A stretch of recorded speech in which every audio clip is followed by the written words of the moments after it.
दक्ष news सदैव तुमच्या सोबत।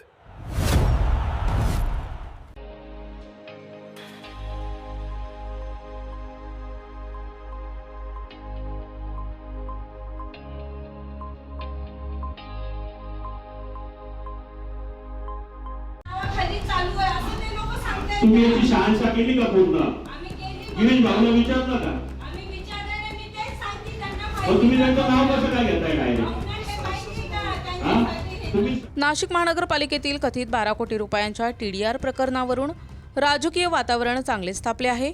शिवसेनेच्या नगरसेविका किरण गामणे यांनी पत्रकार परिषदेत गंभीर आरोप करत भाजपच्या एका माजी नगरसेवकाने मंत्री गिरीश महाजन यांच्या नावाचा गैरवापर करून राज सारथी सोसायटीचा सुमारे 12 कोटी रुपयांचा TDR परस्पर लाटल्याचा आरोप केलाय। या आरोपानंतर स्थायी समितीचे सभापती मच्छिंद्र सानप यांनी आक्रमक भूमिका घेत संबंधित आरोपांबाबत वस्तुस्थिती समोर आणण्याची मागणी केली। तसेच मंत्री गिरीश महाजन यांचे नाव विनाकारण बदनाम करण्याचा प्रयत्न होत असल्यास तेही स्पष्ट झाले पाहिजे, अशी भूमिका त्यांनी व्यक्त केल्याचं सांगितलं जात आहे। किरण गामणे यांनी आरोप करताना संबंधित माजी नगरसेवकाने मंत्री गिरीश महाजन यांच्या नावाचा प्रभाव वापरल्याचा दावा केलाय।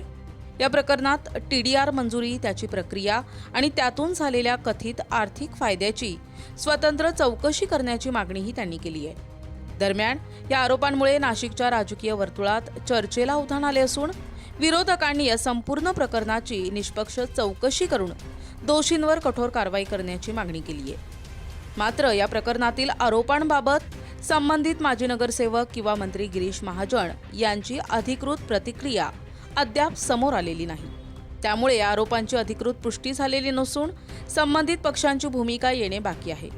प्रकरणाचा तपास किंवा चौकशी झाल्यानंतरच आरोपांचे सत्य स्पष्ट होणार असल्याने पुढील घडामोडींकडे सर्वांचे लक्ष लागले आहे। दक्ष न्यूज ब्युरो, नाशिक।